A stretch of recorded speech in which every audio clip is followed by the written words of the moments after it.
Thank you so much for joining us again on Get Your Day Started. I am so happy that you are joining us. Today is going to be a very great day. It's going to be an open day, a day of divination, a day of clarity, a day of fulfillment of purpose and your aspiration, a day where things are going to be working for you, a day loaded with a lot of trials.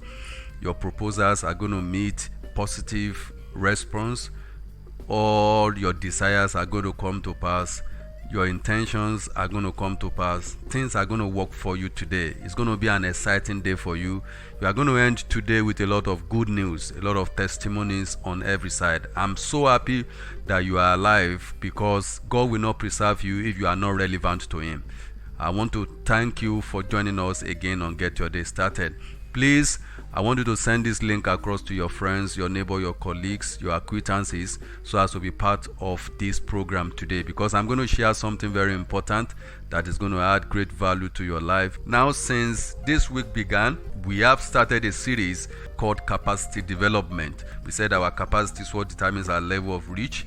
It is what determines our speed of impact. It is what determines our domain of control. It is what determines our extent of influence.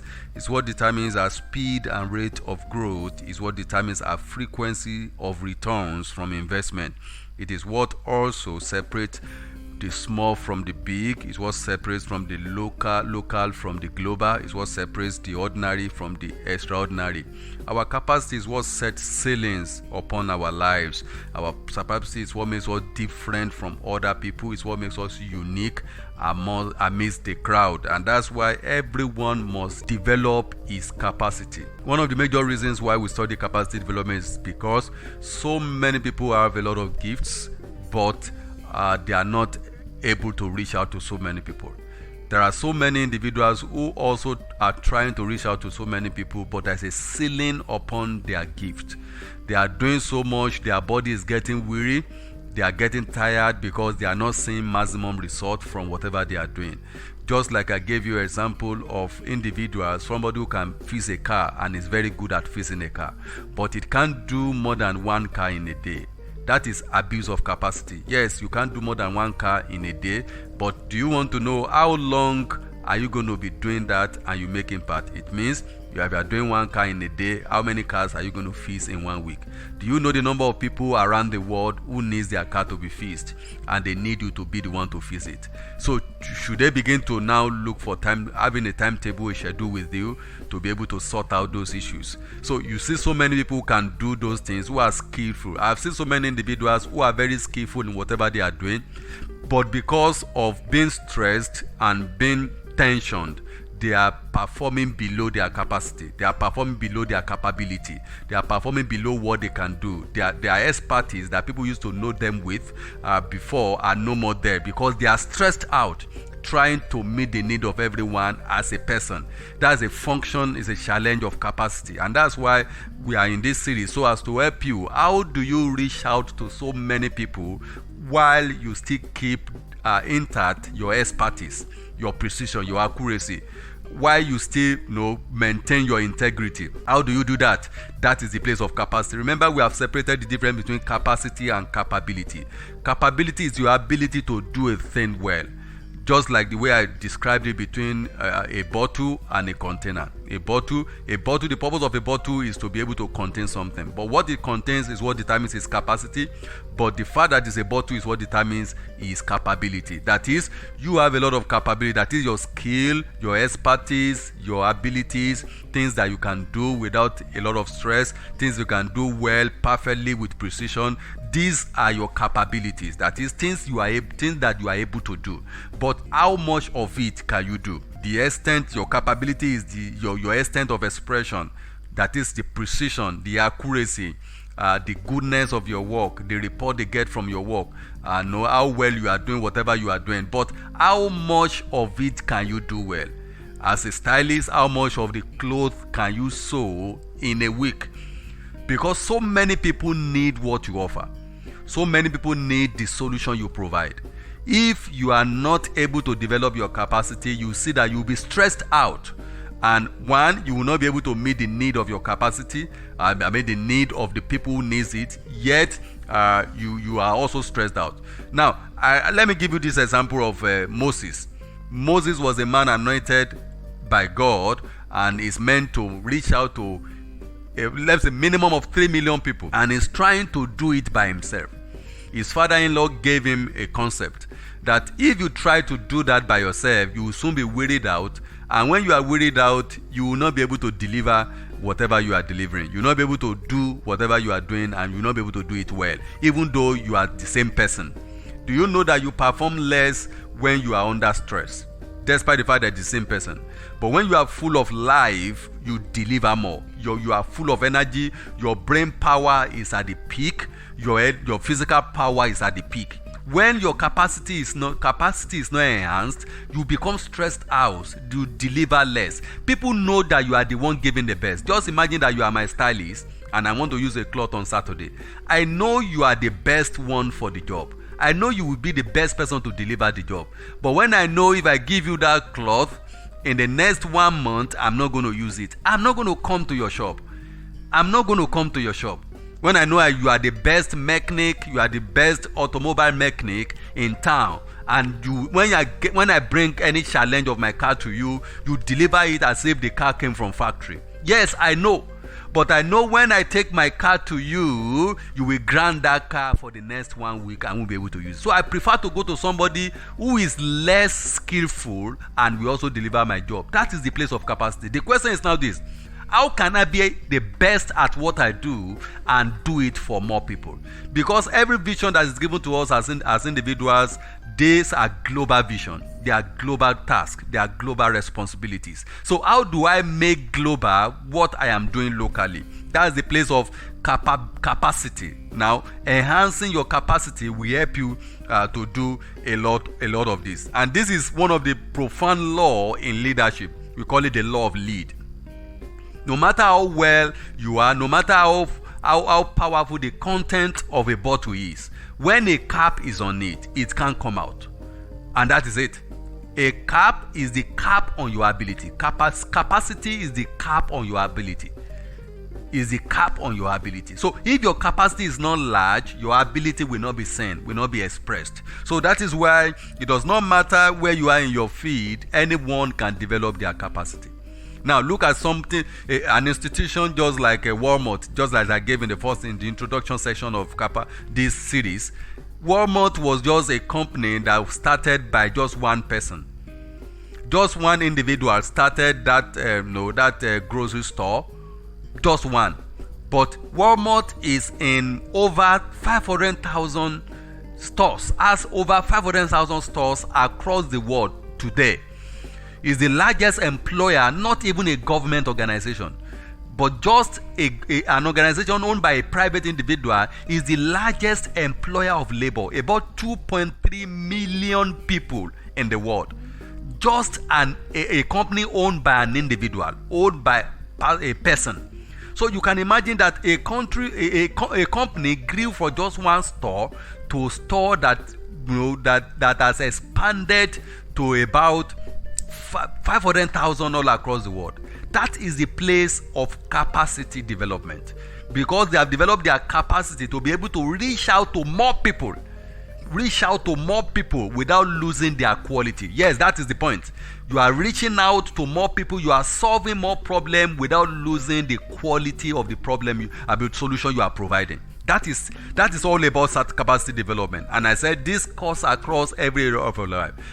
Whether you are a scientist, whether you are in academics, whether you are a pastor, whether you are a private, you have private business or whatever. If you don't enhance and develop your capacity, you will be able to reach out to more people. That is it. What is capacity development itself? I like this definition given by United Nations Development Program, UNDP. It said capacity building is a process by which individuals or organizations obtain, improve, and retain. Some says acquire, strengthen, and maintain. Obtain, improve, and retain. Retain what? Obtain what? Improve what? The skill, knowledge, tools, equipment, and other resources needed to do their job competently. Let me take it again. Capacity development is the process by which individuals or organization obtain, improve, retain the skills, knowledge, tools, equipment, and other resources needed to do their job. This is very key, and we'll dwell a little on this while we analyze what capacity development is. Now, the question is now this: how do I obtain skill, knowledge, tool, equipment? How do I retain skill, knowledge, tool, equipment? How do I maintain skill, knowledge, tool, equipment? Now, these 4 elements are very key when it comes to capacity development. That is, your skill is important. That's talking about your competence. Now, it's not enough to have a skill. Now, let me tell you this, and I'll give myself as an example. Like, for example, I play drum set, but I have a level at which I can play. I don't play to a professional level. But I can tell you this, that I've been playing drum set since I was very young. I can say above 20 years I've been playing drum set. But yet, I am not a professional player when it comes to that. I play keyboard also. But I can tell you that when it comes to some professional stage, I don't near it. I will tell the person that I don't know how to play because I don't want to embarrass myself, because it will throw me off balance. I remember one of those days that I wanted to show, I wanted to serve, then and tell, make people to know that at least I can fill that gap. But I met a lady who jumped on the microphone and was singing. He almost ran through all the keys on the keyboard, that at the end of the day I was busy looking for his key until the praise session ended. Yes, I am good at playing keyboard. That's when if God controls your mind to stay on one key, then I'm enjoying myself. I can migrate if the keys are not too much. Yes, I can play that. I can play drum set. But can I play it to a professional level? No. The question is, how long have I been playing it? I've been playing it for over 20 years. Let me say over 20 years, if I'm not exaggerating. Over 20 years. But does that make me good? No. Do you know there are individuals that learned playing keyboard in just within 1 year, 1.5 years, and I can't stand any chance beside them? What is the difference? The difference is in capability development, because they are focused. So staying on a particular thing for a long time doesn't make you to be good. Just like I tell people, time doesn't do anything to anything. For example, you say time will heal it, time will solve the problem. Time doesn't solve any problem. It's what you do within the time that solves the problem. Yes, I've been playing drum set for about 20 years. Does it make me better? No. Why? Because there are things to do when it comes to playing drum set. There are rudiments. There are principles I need to learn. There are trainings that I need to go through that makes me better. So the fact that you sing for 20 years doesn't make you a professional singer. You can still be jumping keys. So that's why we must, when it comes to capacity development, because the truth is this: you can't claim that people are not approaching you with solutions, with problems. People are not coming to your offices to seek for solutions, because there are individuals on a daily basis who are increasing their skills. Your capacity is a function of how much you can reach out to. When you are becoming archaic and obsolete, people will not look for you. And that is why you must try your best to work on your capability. How well can you do what you are doing? Are you dynamic? Do you know what is obtainable now? Do you know the recent ways by which people solve the problem you want to present to them? Do you know the better way to handle whatever? That's why when it comes to capacity development, remember what we say: how to obtain. So you must ask yourself, how do I obtain skill in that area? Yes, you have been a stylist for a long time. You sew clothes for people. If you have been hair stylist for a long time, you know how to plait people hair. Do you know the current trend? Do you know what works? I'm not saying that you should tear up your clothes and become naked. No. But I'm telling about, do you know the skill that is recently in vogue Do you know what else you can do to make your job better? And that is why you must, on a daily basis, look for skills to make your life, to make your job better, to make your job neater, to make your job precise. I don't know, there are a lot of tailors who can joining clothes is not the big deal, it's not the problem. But joining clothes with precision, there are some people when they put clothes on you, when you give them a material of 1,000, the job they do on it may be worth 50,000 job, because that they will turn that material of 1,000 to something that everybody will be gaining attention of people. What's the difference? Precision, accuracy, finishing, uniqueness of the delivery of the work, and that is in the place of skill. There are so many of us that are just troubling God with prayers. God bring me job, God bring me job. See, if you pray till tomorrow, I will cast you out if you are a person who will be spoiling my cloth. I won't bring my cloth to you no matter how much you pray. Even if you are my church member, I won't bring it to you because you will embarrass me by what you deliver. So it's very important for us to obtain skills. What kind of skills do you need in your desired area? If you're a professional speaker, what kind of skill do you need? For example, maybe you need the skill of communication. Maybe you need the skill of writing stories, writing skills. Maybe you need the skill of gaining the attention of the audience. Maybe you need the skill of boldness. So you have to identify what skill do you need to obtain in your own area of expertise. Whether you are in academics, what skill of writing paper. How fast can you write a paper? Now, I've seen so many lecturers that writing paper is a tug of war for them. It's an Herculean task for them. It's a tall order for them, writing a paper.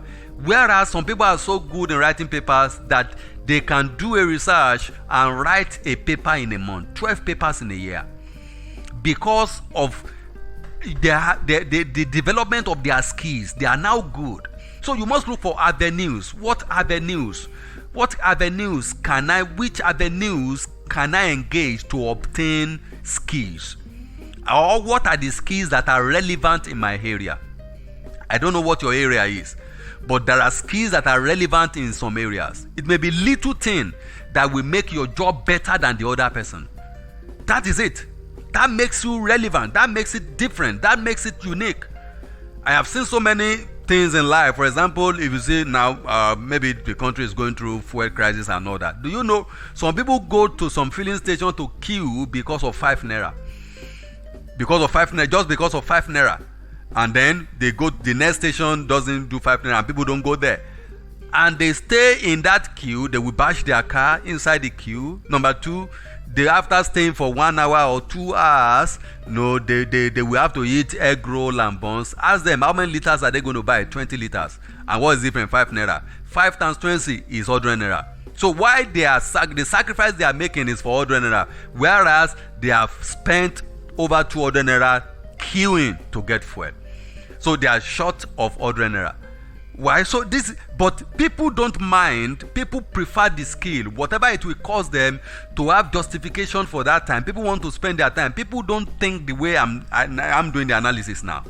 People go by associative reward that they get. So you must be able to identify areas of your life that you need to obtain. Sit down, take a book, and write out what area of my life do I need to obtain skill. How well, ask yourself positive questions. How well can I do what I'm doing? In what better way are people doing it across the world? Do you have people around you? Do you have people across the world who are doing exactly what you are doing? Yes, if they are doing it, in what way are they doing it better than you? What other things are they engaging that you are not engaging? Now you have to sit down and look at it. Now, most of the times, we don't need to blame God. If your work is good, people will look for you. There are individuals that are even against God, yet people still look for their work.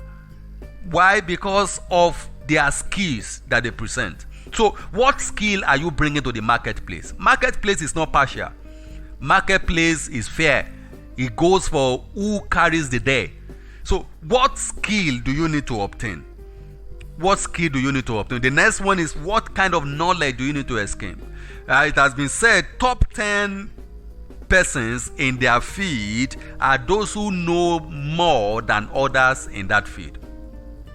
What else do you know that others don't know? What else have you developed that others don't know? That's why you must look for, how do I obtain knowledge? Now, one of the ways by which you obtain knowledge is what you are hearing now. How do I obtain knowledge? Because some of us don't know why things. He said, I have done everything I want to do. They want to kill me with jobs. Some of us even dodge customers because we don't want them to kill us. You have not developed capacity. That's the information. Are there people in the world who have fashion line, are meeting the needs of millions of people, and they are not yet weary? They have their sleep without any stress. Are there people who have mechanic shop who are meeting the needs of hundreds of people in a day, and yet they are not weary? Yet they are still living. Their head is still on their neck. That's the knowledge you need to get. You need to know that people are doing what you are doing. I want to imagine somebody like Bishop David Oyedepo, a man who has 2 universities, that is that is a chancellor too, that is the founder of 2 universities. He has an organization like Winners Chapel who has over 11,000 church branches, and yet the man can still sleep. And yet you have just one company and you cannot sleep. You have one company, people cannot rest. That's the difference. Is capacity development. Capacity is development. So what knowledge do you need to have? What are the people reigning in your field? What are the people excelling in your field? What are the people doing well who are the people doing well in your field? Who are the people excelling in your field? Who are the people making the landmark in your field? Who are the people reaching out to many people in your field? You have to seek knowledge, and you have to know from what they do. What do they do? What are they doing? What knowledge? What knowledge do you need to know about them? How do they plan their life? And so that you can acquire information, because information brings about reformation. When you see, at times information can deliver you from a lot of stress. Most of us, there are some things that when you just press one button. Now, have you taken your time to observe that there are times that you go in search of a particular material inside your house, or something that you misplaced inside your house? You are trying to find out thing for the next 1 hour. You are still looking for it. Whereas if you have information, do you know you go directly to it and you spend less than 5 minutes to get the same thing that somebody will take 5 days in looking for? The difference is somebody is informed, one is informed, the other one is not informed. When you are not informed, it takes you longer time to achieve whatever you want to achieve. When you are not informed, it takes you more energy to achieve what you want to achieve. When you are not informed, you are stressed out. You are perturbed. Your productivity level drops. But when you are informed, you know what to do. It saves you a lot of resources. It helps you to manage your productivity, and it will be on a higher scale. That's why you must. How do I obtain knowledge? How do I obtain knowledge? You need to find out. And let me give you a few things on how to obtain knowledge. One of the things is that be a mentor to those who have the knowledge. Interact with those who have the knowledge. How do you interact with them? You interact with them by their books. You interact with them by becoming a mentee to them. How do you interact with them? You interact with them by being around them, networking with them, associating with them. Read books of those who have the knowledge of what you are looking for. Those who have the knowledge of closing a sale. Those who have the knowledge of doing well in fashion. Those who have the knowledge of... So you need to find out from them, from those who have it. Go to those who have it and find out from them. And another thing is that, how do I obtain tools? Because you need tools and equipment for your job. There are so many tools all across the world. Most of the times, things that will take us 5 hours, if you have the right tools, which may not be as costly as you think, if you have the right tools, you may be able to do it in 5 minutes. In 5 minutes. Most of the times, because we don't ask questions and we don't find out things, that's why we put ourselves into a lot of labor. But if you ask questions, are there tools that can make this work better? Are there tools that can save me this energy? Can I automate this process? And by the time you begin to do that, you see that you begin to make a lot of progress. This is where we stop today. I want to appreciate you for joining us today on Get Your Day Started. We'll look at other part of this divination. Remember the divination we gave us about capacity development. We said it is the process by which individual or organization obtain, improve, retain skills, knowledge, tools, equipment, and other resources needed to do their job competently. Thank you so much for joining us on Get Your Day Started today. It's a great day for you. Remember, doors are open for you today. Lines are falling onto you in pleasant places. Remember that proposal you will work. Remember that opportunity that you are looking for will get to you today. Just try to make a move and things begin to work for you. God bless you. Thank you for joining us.